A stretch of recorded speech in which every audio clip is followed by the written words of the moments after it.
Hello and welcome to another video and podcast from FantasyFootballScout.co.uk. My name is David and today we are going to continue our series of comparison videos where we look at two players trapped in a 50-50 call and work out which of the two offers better value and points potential for your FPL team. And we've already had a look at Bruno Fernandes versus Marcus Rashford, so if you haven't had a chance to check that out and you're still wondering whether or not that extra 0.5 million that you could spend on Marcus Rashford is worth the money, then go and check that out. Today we are going to look at another 50-50 at another top six club. This time it's Chelsea, and we're going to be looking at Reece James versus Ben Chilwell. Both of those players have come into the new season priced at 5.5 million each. They've each lost 0.5 on their prices because they've had injuries in the most recent campaign and not a very exciting time for Chelsea fans last season. But Mauricio Pochettino is back in the Premier League. He is the new Chelsea manager, and there's already a lot of buzz about these two players. But they are the same price. They both offer a lot of potential. Which of the two is the best one to own? That is what we're going to be assessing today. Now, a couple of bits of administration to go through before we get into the nitty-gritty answering this question. First things first, this is based on an article from FantasyFootballScout.co.uk written by the one, the only Tom Freeman's, finished in the top 1K 5 times, so he knows what he's talking about, is of course the deputy editor of the website as well. And that is a members only article, which means that if you want to access that article in its full glory, then you do need to have a Fantasy Football Scout membership. But it's fine, don't worry, because now is the best time to sign up for Fantasy Football Scout membership. You can save up to 30% on those preseason prices. Getting full access to every single piece of content on the website is one of the many benefits. Also includes access to the preseason guide for all FPL teams, the preseason minutes tracker as well if you're looking to find out who's playing how often and in what position in the preseason, points projections, transfer planners, drafts from the best fantasy managers in the world, including 3 former winners, and the most recent of those, Ali FPL Guns, is one of them. So if you haven't got your membership sorted out already, head to the website and get it sorted soon. You will be able to access all of this information in its full glory. Now, we can talk through some of this information, so don't worry. Don't worry, you're not missing out entirely at the moment, because we can talk about some of this information about Ben Chilwell and Reece James for now. And we're going to start with availability. That is something that is a key facet of these two players because they have just simply spent so much time injured recently. So, in the past 3 seasons, these two players, so Reece James has missed 30 matches and Ben Chilwell has missed 38 matches, averaging roughly 20 and 16 starts per campaign each. And so it's a bit of a downer to start on because we're talking about how exciting these guys are, but we do have to talk about their injury record, which could potentially blend into the start of the new season if they haven't quite recovered in the broad sense from the issues they've been dealing with for quite some time. With both of them, it's very much muscle and knee related, and those injuries can be recurring. So it is worth being aware of those things that are just obviously attached to their credentials as FPL assets. So in 22-23, it was knee and hamstring for James, just 14 Premier League starts for him. Chilwell also had hamstring problems, so he missed the World Cup. And so, yeah, and the thing is, we're just going to go back to the 2020-21 campaign and then gradually pull it forward because you can see that this is something that has actually affected both players quite consistently over 3 campaigns in a row. So what you can see on the screen right now, and so for the benefit of the podcast listeners, I will read this out, is James and Chilwell's starts, substitute appearances, and their minutes played per start for each of those campaigns. So in 2020-21 campaign, 25 starts for James, 7 substitute appearances, and his minutes played per start was 74.8. Chilwell, 27 starts, no substitute appearances, and his minutes played per start of 84.5. Of course, in that campaign, slightly worse off there for James, and those substitute appearances certainly don't help. We've also got in 21-22 campaign, 22 starts for James, 4 substitute appearances, minutes played per start of 80.3. Chilwell, just the 6 starts, 1 substitute appearance, and minutes played per start of 77.7. So they sort of swapped there. That campaign was slightly better, of course, for Reece James. And then last time out, it was equally terrible for both of them. Starts for James, just 14, 2 substitute appearances, minutes played per start of 84.9. 15 starts for Chilwell last time out, 8 substitute appearances and 83.5 minutes played per start. And so that just gives you an indication, firstly, of the sample sizes that we're going to be looking at in a moment when we go into last season to find out which player had the best goal threat, which player had the best assist potential. But as I said, it's also something just to consider at the back of your mind when investing in these players, is you may need to have some kind of contingency plan if one of them, you might have 2 of them at some point in the season. If you go for one of these guys or 2 of them, whatever it is, do be aware of the fact that their injury record over a protracted number of years is sketchy. So we do have to be conscious of that, and it also acts as a bit of a disclaimer for some of the data we're going to go through now. So we're going to talk about goal threat now. And I have to say, this is where we might start to see the first of our many surprises. A lot of people seem to be fairly confident that it's Reece James who is the best one to go for overall, but it's not quite as simple as that, because in the goal threat section, there's a possible suggestion that maybe Ben Chilwell is the one who offers the greater goal threat. Now, before we go any further, once again, just to remind you, this information is from the Fantasy Football Scout members area, so if you haven't signed up since I last plugged it, which was about 5 minutes ago, go and sort it now, because it will help you access a lot of this information in more detail. And the key thing really is, it's not just about listening to me tell you that information or watching me give you that information. If you have the membership, then it means that a lot of this information you can go and access yourself, and you can engage in the interactivity of some of the tools, and maybe use some of these tools to answer these questions about other players. We looked at Rashford versus Fernandes the other day, for example.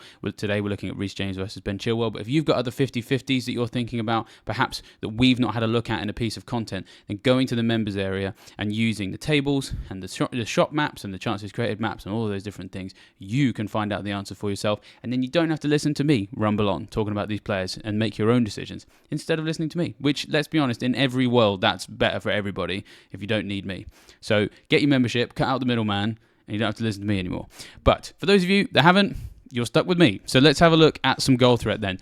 And so while Reece James had more shots last season, it was actually Chilwell, as we said, who actually had the greater goal threat.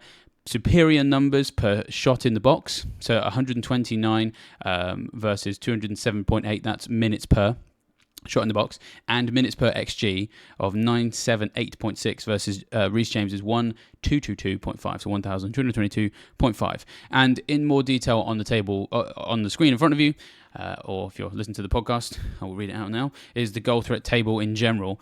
And so minutes per penalty box touch, Reece James every 44.5 minutes was touching the ball there, but Ben Chilwell was touching the ball every 36.4 minutes in the box. Minutes per shot, as we said, James did have more of them. He had a shot every 77.9 minutes and Chilwell every 88.7.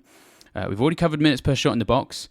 Chilwell considerably ahead there. Minutes per shot on target, James was actually the more accurate slightly. So he had a shot on target every 311.8 minutes. Chilwell had a shot on target every 354.8 minutes.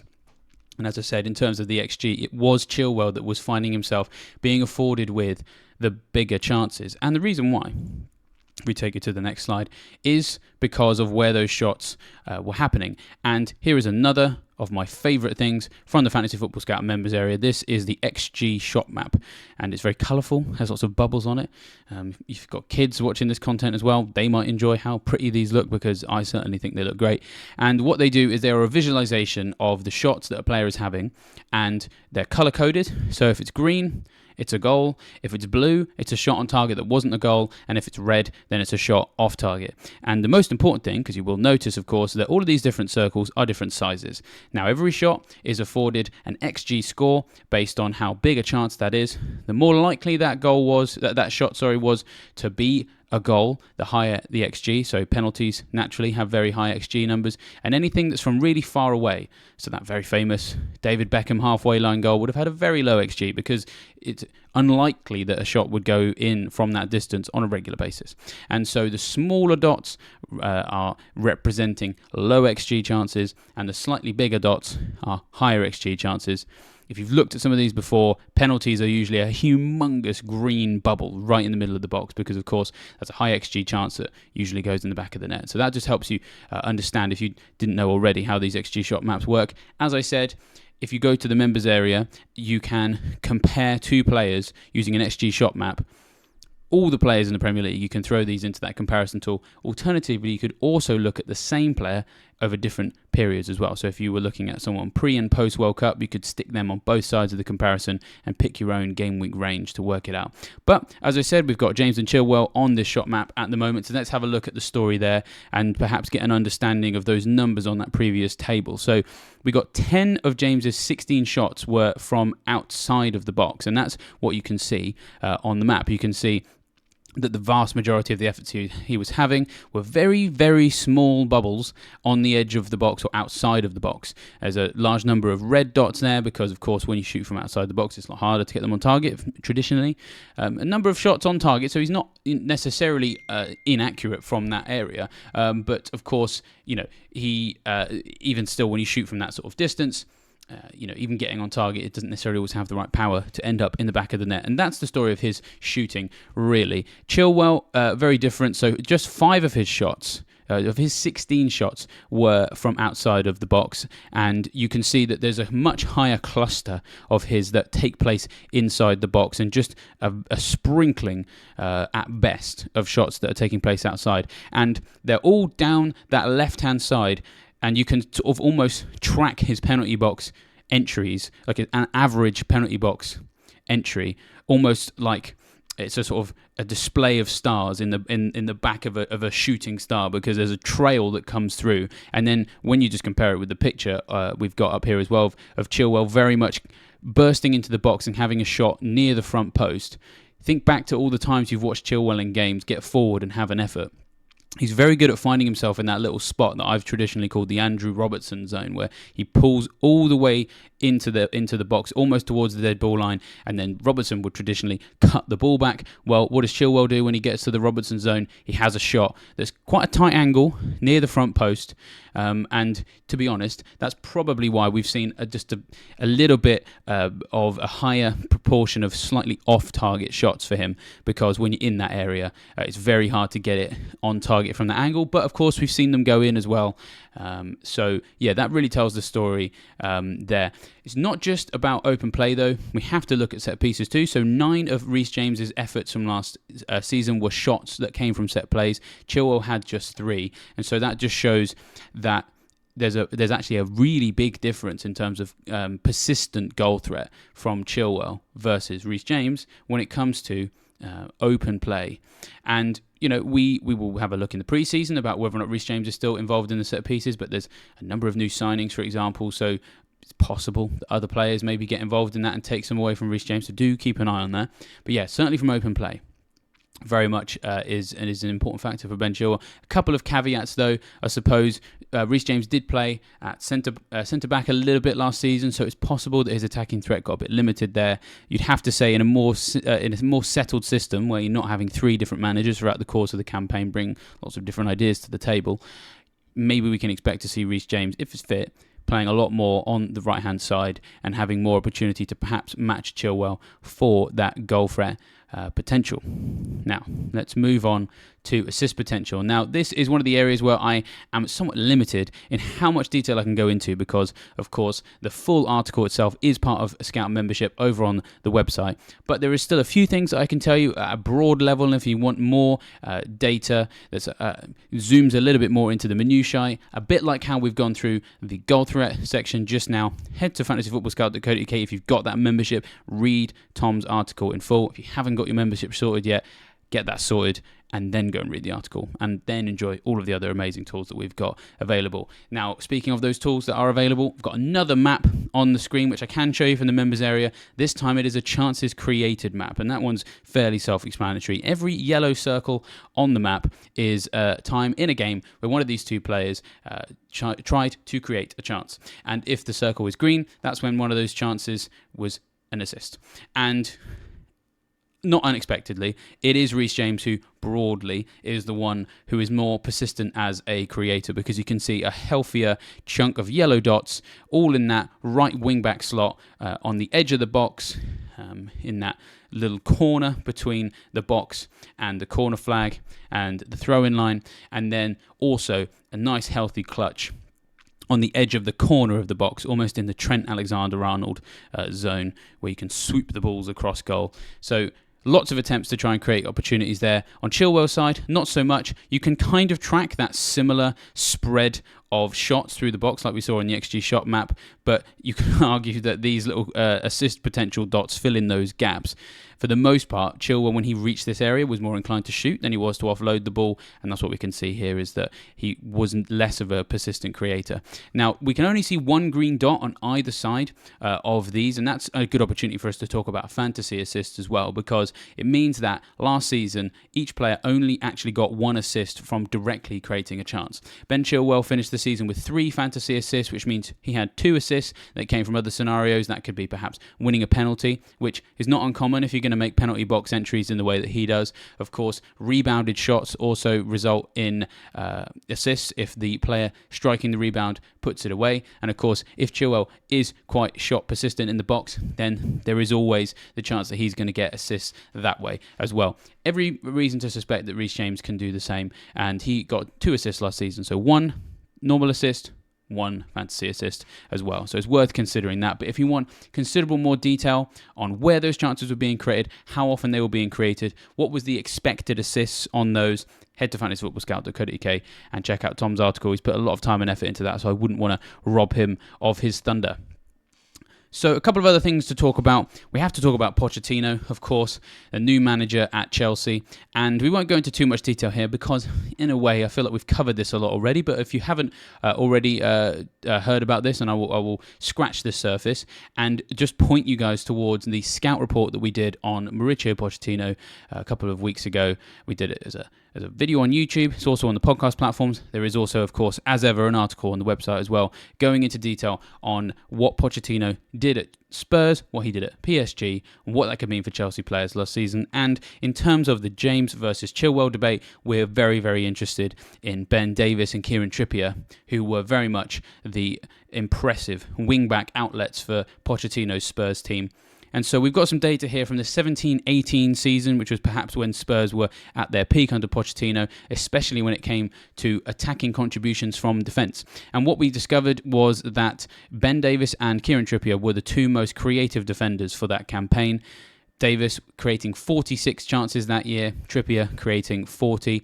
That was the top 2 in the division, and impressively, that did happen from them not actually playing quite as many games as those around them, because the third highest was Jose Holebas at Watford. There's a blast from the past.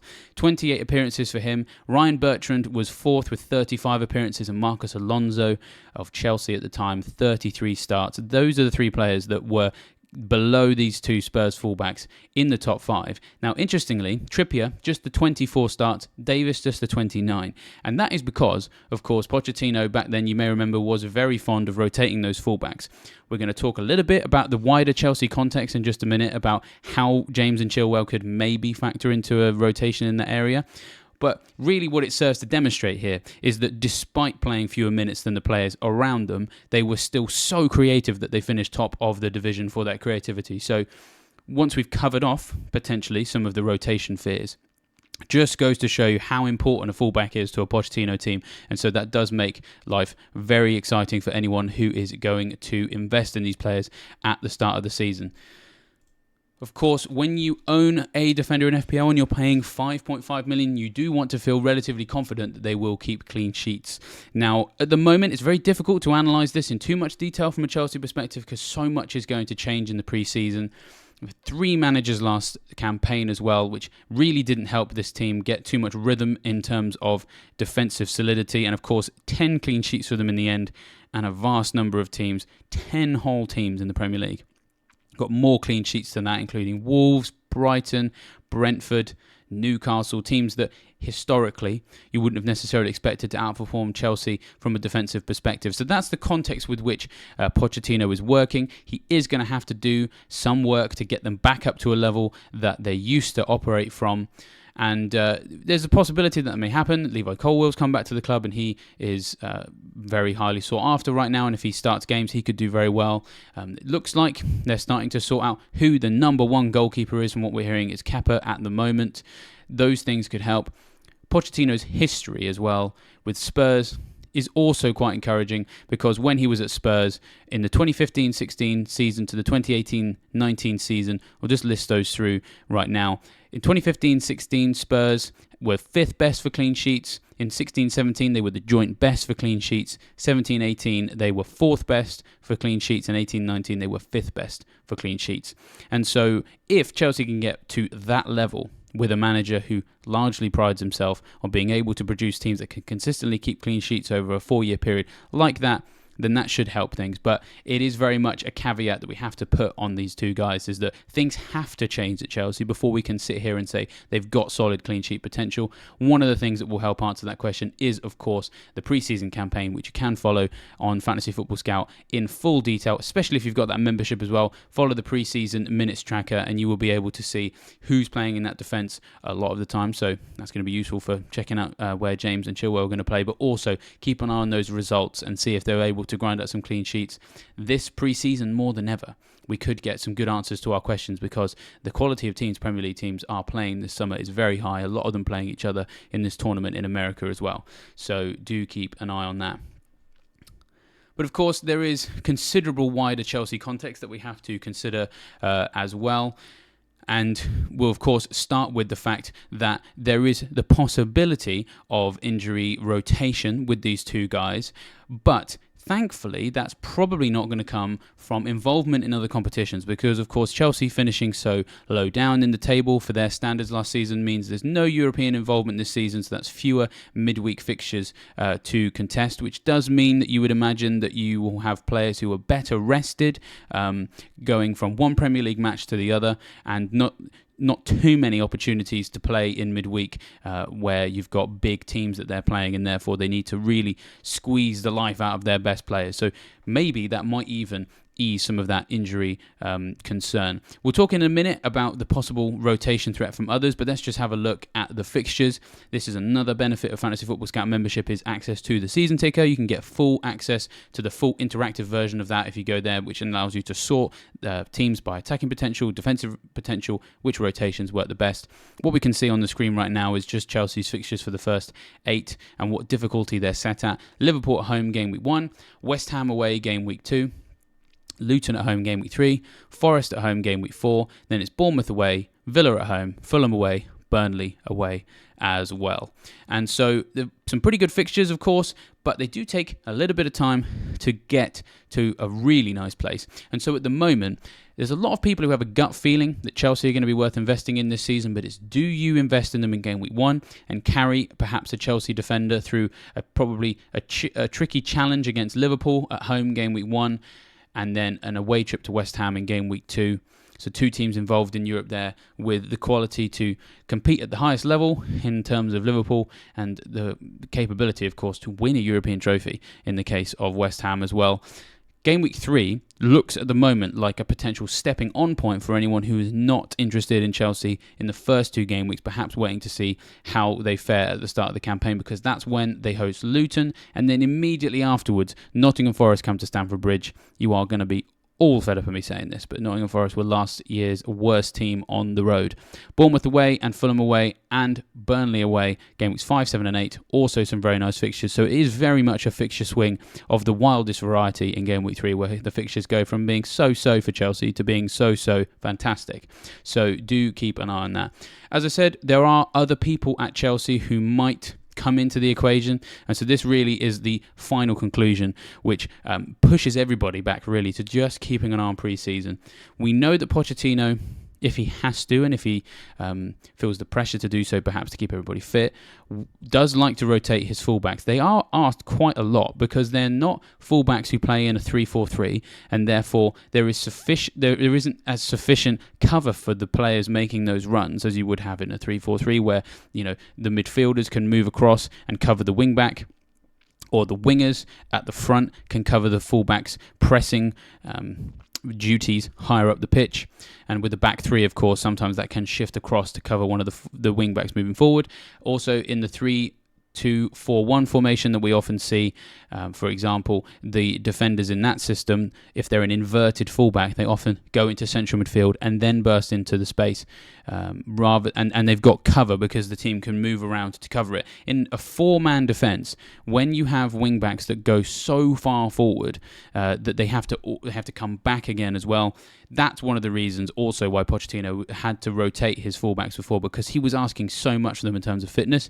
You'd argue that when James is fit, he's a very athletic specimen, and Chilwell is not far off as well, so maybe they're going to be okay. But if he is having these guys bust a gut every week to do considerable amounts of running up and down those flanks, he does also have Cucurella and Hall, who can play on the left, and the alternative to Reece James on the right is Malo Gusto, and he is just 4 million. So this doesn't necessarily have to be a really bad thing for FPL managers, because again, preseason. Make sure you're watching it and finding out just how involved Cucurella, Hall and Gusto are. Because if we're finding, for example, that any of those guys is actually emerging as more of a starting player than Chilwell and James, which to some extent feels unlikely, especially in the case of Reece James, because he's very experienced now, you have to say, versus Malo Gusto, that seems unlikely to be something. But with that competition on the left-hand side, if we're seeing Cucurella, Hall and Chilwell kind of rotate through the preseason, maybe that means that Reece James gets that extra edge in terms of likeliness of starts. For example, any injuries in preseason could mean that in a couple of weeks' time, actually, we're sat here not really needing to compare Ben Chilwell, for example, with anybody else, because if we know that James is out for a long time and Malo Gusto is going to start regularly as a right wing-back for Chelsea at 4 million, that's a no-brainer.